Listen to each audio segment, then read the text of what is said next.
Student, जैसा कि पिछले वीडियो में आपको प्रथम कोटि शून्य कोटि की अभिक्रिया के बारे में बताया गया था।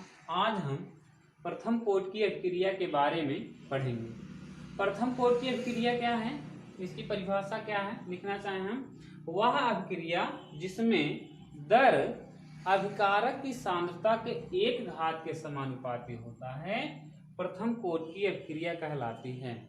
वह अभिक्रिया जिसमें अभिक्रिया की जो दर होती है, या ऐसे कह सकते हैं वह अभिक्रिया जिसमें दर अभिकारक की सांद्रता के एक घात के समानुपाती होता है, उसे प्रथम कोटि की अभिक्रिया कहते हैं। इस अभिक्रिया के लिए जो दर समीकरण होता है वो दर बराबर k इंटू ए की पावर कितना होता है, 1 होता है। अर्थात अभिक्रिया की जो दर होती है अभिकारक की सांद्रता के एक घात की क्या होती है, समानुपाती होती है। तो वही है कि वह अभिक्रिया जिसमें अभिक्रिया की दर अभिकारक की सांद्रता के एक घात के समानुपाती होता है, उसे प्रथम कोटि की अभिक्रिया कहते हैं। इसके अब हम कुछ उदाहरण देखेंगे। जैसे है प्लेटिनम की उपस्थिति में हाइड्रोजन परऑक्साइड का जो अपघटन होता है वो प्रथम कोटि की अभिक्रिया निर्धारित की गई है। ध्यान दीजिए, जैसे H2 to H2O2 arrow 2H2O plus O2। अब ये अभिक्रिया जो है अभिकारक की सांद्रता के एक घात के समानुपाती होता है। ये अभिक्रिया जो है ये किस कोटि की निर्धारित की गई है, ये अभिक्रिया प्रथम कोटि की निर्धारित की गई है। अब इसमें जो है, अब यहाँ तो आप अनुमान लगाएंगे ध्यान पूर्वक, यहाँ से देखा जाए तो यहाँ पर जैसे दो भाग ले रहे हैं तो थोड़ा सा माइंड में आता है। इसमें तो दो अभिकारी पदार्थ हैं, अर्थात जो है इसकी जो अभिक्रिया की कोटि बनेगी वो अभिक्रिया की कोटि 2 बनेगी, पर वास्तव में अभिक्रिया की जो कोटि होती है वो इसमें एक ज्ञात की गई है। अच्छा, इसका रीजन भी क्या है, जैसे H2O2 है, जब इसका अपघटन होता है तो पहले अपघटन होता है, ये बनता है H2O प्लस यहाँ पर क्या बनता है, ऑक्सीजन बनता है पहले स्टेप में H2O2 H2O, और ये जो पद होता है वो धीमा पद होता है। कैसा पद होता है, वो धीमा पद होता है। इसके बाद सेकेंड पद में ये जो ऑक्सीजन है फिर और मतलब ऑक्सीजन से ये योग करके ये क्या बना लेता है, O2 का क्या कर लेता है, निर्माण कर लेता है। तो ये जो पद होता है ये तीव्र पद होता है। तो इसमें क्या है कि 2 स्टेप में ये पूर्ण हुई क्रिया। अब इसमें एक धीमा पद है, एक तीव्र पद है। तो हम जानते हैं कि जो धीमा पद होता है वो जो है वेग निर्धारक पद होता है। किसी भी अभिक्रिया के लिए जो धीमा पद होता है वही दर या वेग निर्धारक क्या होता है, पद होता है। तो कहने का मतलब ये इसी से एक घात से ही लिया जाएगा, क्योंकि ये तीव्र है इसलिए यहाँ से इसको नहीं लिया जाएगा। इसी कारण से H2O2 का जो अपघटन है वो प्रथम कोटि की अभिक्रिया क्या की गई है, निर्धारित की गई है। इसी तरह से मेथिल एसीटेट का जो जल अपघटन है वो भी प्रथम कोटि की अभिक्रिया निर्धारित की गई है। Methyl acetate CH3 plus H2O, तो यहाँ पर बन जाएगा CH3COOH प्लस क्या होता है, CH3OH। अब इसमें भी अभिकारी पदार्थ वहां ध्यान दिया जाए तो यहाँ पर 2 घात के समानुपाती आ सकता है। ऐसे हम कहें कि इसकी जो अभिक्रिया की कोटि है, ऑर्डर ऑफ रिएक्शन, वो जो है इसमें कितना आना चाहिए, 2, पर वास्तविकता में 2 नहीं होता है, बल्कि ये कितना होता है, इसकी अभिक्रिया की जो कोटि है वो कितनी है, वो 2 नहीं है बल्कि वो 1 ही है। इसका रीजन क्या है, इसका कारण ये है जल जो है, जल की जो मोलरता होती है हमेशा स्थिर होती है, 55.5 5-6 होती है। कहने का मतलब ये है कि जल का जो सांद्रण होता है वो अपरिवर्तित रहता, मतलब परिवर्तित नहीं होता है। जल का सांद्रण परिवर्तित ना होने के कारण से ये अभिक्रिया जो है वो प्रथम कोटि की है। ठीक है, तो क्योंकि इसमें अभिकारी पदार्थ का केवल एक ही अभिकारी अण जो है, अभिकारी अण की सांद्रता परिवर्तित हो रही है। इसकी सांद्रता स्थिर होती है, मतलब कभी भी परिवर्तित नहीं होती है। इसीलिए ये अभिक्रिया जो है वो प्रथम कोटि की है। इसी तरह से सुक्रोज का जो जल अपघटन है वो भी प्रथम कोटि की अभिक्रिया निर्धारित की गई है। ये आ जाएगा C6H12O6 प्लस C6H12O6। तो यहाँ भी इसका सांद्रण परिवर्तित होगा, इसका सांद्रण परिवर्तित नहीं होगा। इस कारण से ये भी जो अभिक्रिया है वो कैसी अभिक्रिया है, मतलब प्रथम कोटि की ये भी अभिक्रिया है। तो हाइड्रोजन परऑक्साइड का अपघटन या सुक्रोज का जल अपघटन हुआ या मेथिल एसीटेट का जो जल अपघटन है, ये किस कोटि की अभिक्रियाएं हैं, ये प्रथम कोटि की अभिक्रियाएं हैं। अच्छा, इन अभिक्रियाओं को आभासी कार्डुक अभिक्रिया या छद्म अभिक्रिया भी कहा जाता है। ये दोनों जो अभिक्रियाएं हैं वो आभासी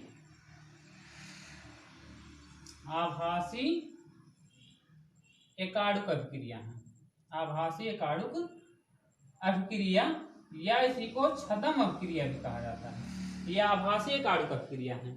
आभासी एकार्डुक अभिक्रियाएं क्या होती हैं या छद्म अभिक्रियाएं? वह अभिक्रिया जिसमें अभिक्रिया की आणविकता 2 पर अभिक्रिया की जो कोटि होती है वह 1 होती है, उसी को छद्म या आभासी एकार्डुक अभिक्रिया कहते हैं। वह अभिक्रिया जिसमें अभिक्रिया की आणविकता कितनी हो, 2 हो, पर उसकी कोटि कितनी हो, 1 हो, उसी को आभासी एकार्डुक अभिक्रिया या छद्म अभिक्रिया कहते हैं। तो इन दोनों रिएक्शन में देखें तो अभिक्रिया की जो आणविकता है, कितने अभिकारक के अणु भाग ले रहे हैं, एक, मतलब कहने का मतलब अभिक्रिया की आणविकता 2 है, इस रिएक्शन में भी और इस रिएक्शन में भी। पर दोनों अभिक्रियाओं में जो कोटि है वो कितनी है, 1 है। इसलिए ये अभिक्रिया जो है प्रथम कोटि के साथ साथ ये आभासी एकार्डुक अभिक्रिया के भी क्या हैं, उदाहरण हैं। इसके बाद अब है प्रथम कोटि की अभिक्रिया का समाकलित वेग समीकरण। प्रथम कोटि की अभिक्रिया का क्या है, प्रथम कोटि की अभिक्रिया का समाकलित वेग समीकरण। अब इसको हम कैसे प्राप्त करेंगे, प्रथम कोटि की अभिक्रिया का समाकलित वेग समीकरण? तो इसको ध्यान से देखिए। जैसे मान लीजिए कोई अभिक्रिया है, इसमें ए और यहाँ पर किसका निर्माण हो रहा है, प्रोडक्ट का निर्माण हो रहा है। अब मान लीजिए समय जो है, समय t बराबर 0, तो ये इसका जो सांद्रण हमने मान लिया a, पर समय 0 है तो किसी भी प्रकार के प्रोडक्ट का निर्माण नहीं होगा। लेकिन t समय बाद, t समय पश्चात, तो t समय पश्चात अभिक्रिया जो है वो क्या हो जाएगी, यहाँ a माइनस एक्स और यहाँ पर कितना हो जाएगा, x हमने मान लिया, हो गया x अणु का निर्माण हुआ। अब जो है, अब वही है द्रव्य अनुपाती क्रिया के नियम से, द्रव्य अनुपाती क्रिया के नियम से हमने लिखा यहाँ पर। तो द्रव्य अनुपाती क्रिया के नियम से आए तो क्या हो जाएगा, दर अर्थात रेट, तो रेट बराबर हो जाएगा आर प्रोपोर्शनल क्या हो जाएगा, या यहाँ से हम ना लें इसको, देखिए तात्क्षणिक वेग से लिया जाए तो dx upon dt proportional, dx upon dt proportional किसके हो जाएगा, एक, या जो है dx/dt इजिकल टू के ए, या इसको लिख सकते हैं dx/dt इजिकल टू लिखा जा सकता है के और इंटू ए माइनस किसके, एक्स के, इसको लिखा जा सकता है। या हम इसे लिख सकते हैं dx/ क्या हो जाएगा a minus x equal to k d t. तो ये हो गया, ये हमारा हो गया। इसको हम समीकरण नंबर कितना मान सकते हैं, 1। अब जो है यहाँ लिखे हम जो है समीकरण 1 का समाकलन करने पर या दोनों तरफ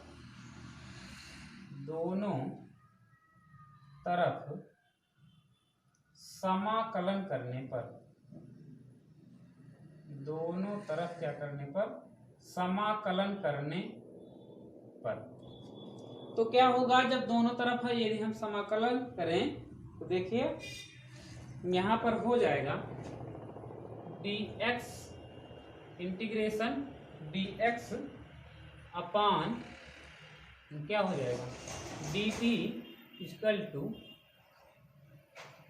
के डी टी। या इसको हम लिख सकते हैं, देखिए dx अपान, सॉरी ये a माइनस एक्स है, a माइनस क्या है, x है। अब इसको हम ये भी लिख सकते हैं minus log e a minus x equal to k t plus किसके, c के। और जहां जो c है, जहां c क्या है, समाकलन स्थिरांक है, c क्या है, समाकलन स्थिरांक है, स्थिरांक है, ठीक। c इसमें क्या है, समाकलन स्थिरांक है। इसके बाद जैसे इसमें था जो k है वो वेग स्थिरांक है, ठीक इसी तरह से c जो है वो समाकलन क्या है, स्थिरांक है। अब यदि t बराबर 0 हो, यदि t बराबर 0 होगा तो x जो है, तो x का मान भी क्या हो जाएगा, 0 हो जाएगा। यदि t टाइम 0 हो जाएगा तो जो x की वैल्यू यहाँ पर x भी कितना हो जाएगा, वो 0 हो जाएगा। अब यहां लिख सकते हैं हम, देखिए माइनस लॉग ई, अब x तो 0 हो गया तो a बराबर क्या लिख सकते हैं, इस समीकरण को आप मान लीजिए समीकरण नंबर 2। अब ये भी 0 हो गया तो बराबर हो गया किसके, c के, ठीक। के टी, ये t का मान जो है 0 हो गया तो बराबर क्या हो गया, c। अब जो c का मान है, c का मान समीकरण 2 में रखने पर, ठीक, c का मान समीकरण किसमें रख दीजिए, 2 में। तो इसका मान जब आप समीकरण 2 में रखेंगे तो देखिए समीकरण 2 यही है, यहाँ पर minus log e a minus क्या, x बराबर के टी प्लस, अब ये जो है c के स्थान पर है क्या, आपका c का मान हम चूंकि रख रहे हैं, c का मान समीकरण 2 में रखने पर तो c का मान कितना प्राप्त हुआ है, माइनस लॉग ई ए। तो ये जो के टी है, के टी माइनस लॉग क्या हो जाएगा, ई ए।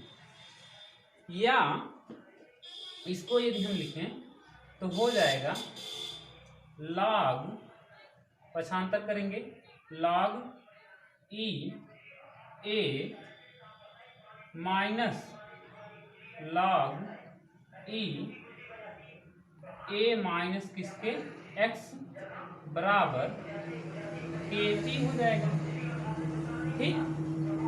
अब हम लिख सकते हैं के टी बराबर लिख सकते हैं लॉग ई log ई क्या हो जाएगा अभी के टी बराबर log ई ए अपान ए माइनस क्या हो जाएगा एक्स हो जाएगा।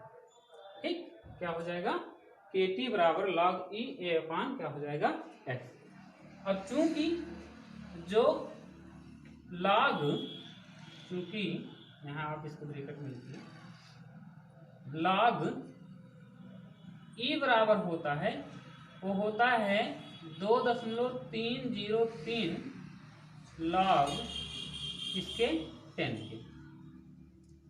तो इसको अब यहां पर लिखा जा सकता है, देखिए यहां पर लिखें, इसके स्थान पर अब क्या हो जाएगा जो है 2.303 log 10 ए अपान क्या हो जाएगा एक्स। तो लिख देंगे के टी बराबर log के टी बराबर log हो जाएगा। देखिए अब इसके स्थान पर हम यही मान रख देंगे 2.303 इतना इसके स्थान पर, क्योंकि इतना बराबर इसके होता है। तो के टी बराबर 2.303 log 10 ए अपान क्या हो जाएगा ए माइनस एक्स के।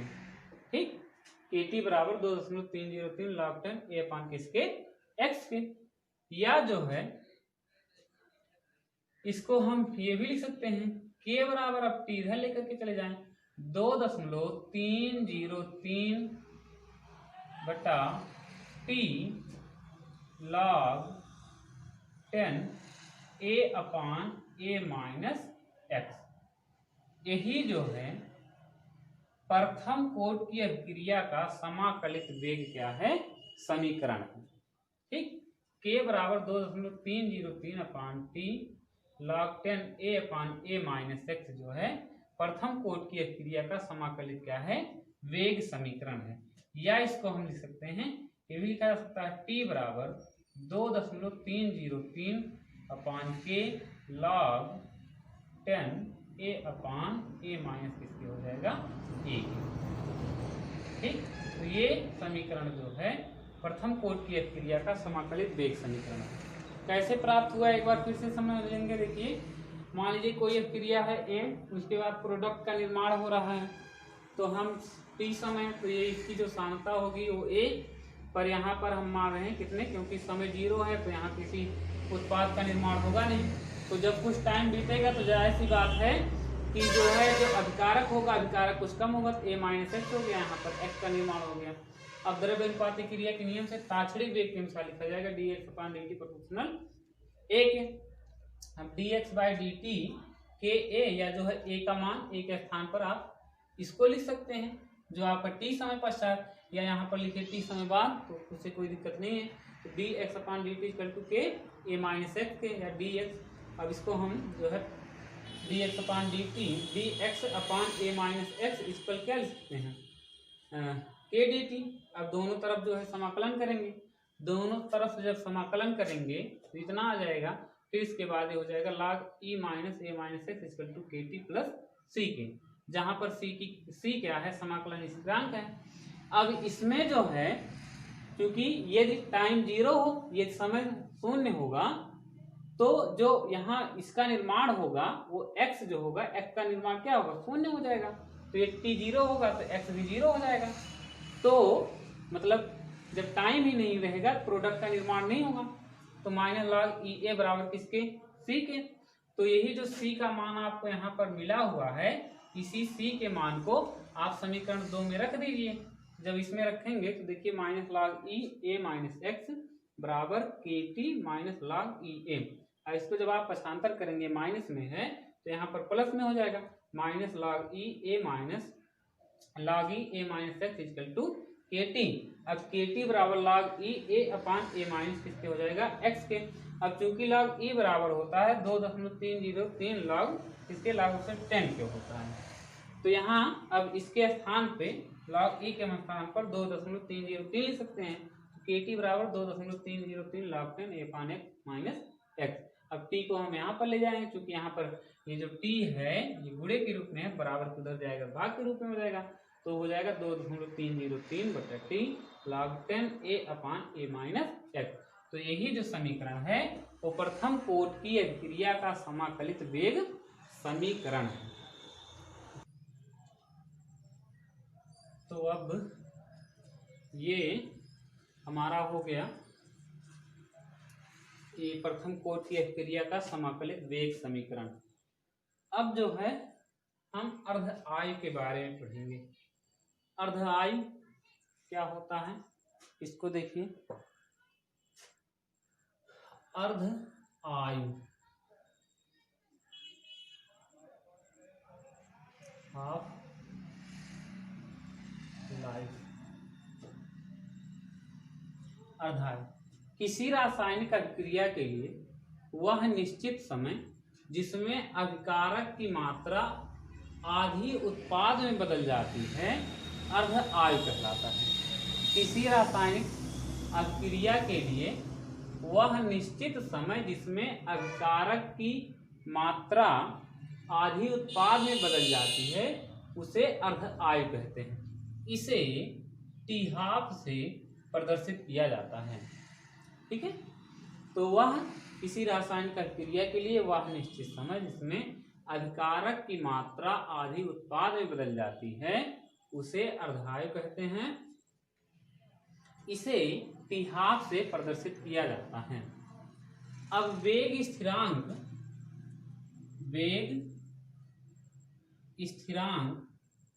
तथा अर्ध आयु में संबंध। अर्ध आयु में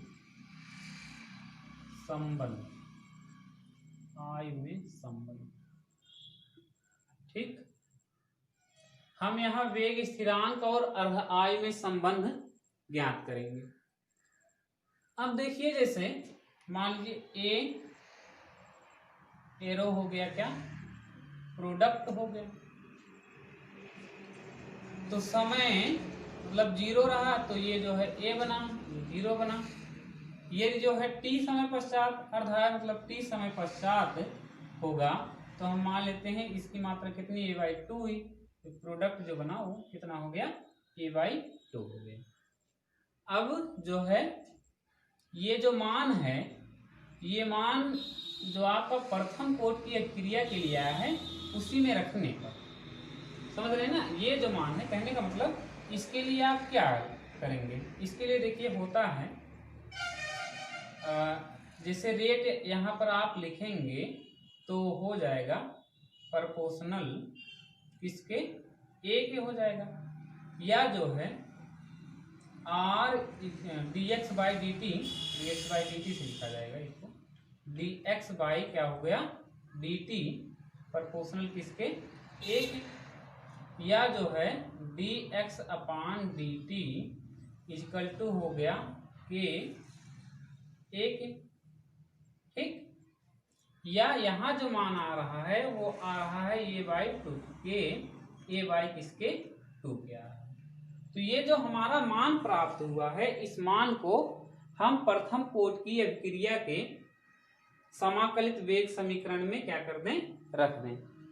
ये जो वैल्यू प्राप्त हुई यहाँ के मान पर हम क्या कर दें उसमें रख दें। तो प्रथम कोटि की अभिक्रिया का जो वेग समीकरण है वो क्या है k बराबर 2.303। यहाँ आप क्या लिख सकते हैं t लिखते थे तो यहाँ पर आप क्या लिख दीजिए क्योंकि अर्धायु से लिखा जा रहा है टी हाफ लिख दीजिए। टी हाफ log 10 a/, क्या होता था a-x, बट यहाँ t समय बाद आधा पूर्ण हुआ तो ये कितना हुआ है a/2, तो हो जाएगा a/2 या 2.303 टी हाफ log 10। अब ये हो जाएगा a × 2/a, तो a से a क्या हो जाएगा कैंसिल हो जाएगा बराबर 2.303 टी हाफ log 10 मतलब कितना आ गया 2। अब चूंकि log 2 का जो मान होता है वो होता 0.3010।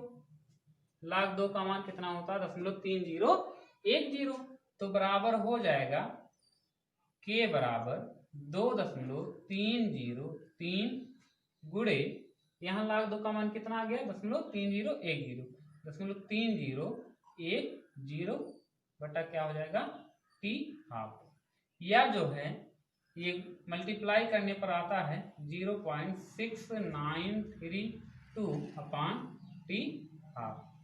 के बराबर यही आता है, के बराबर 0.6932 बटे टी हाफ। यही वेग स्थिरांक और अर्धआवेश में क्या है संबंध है। धन्यवाद।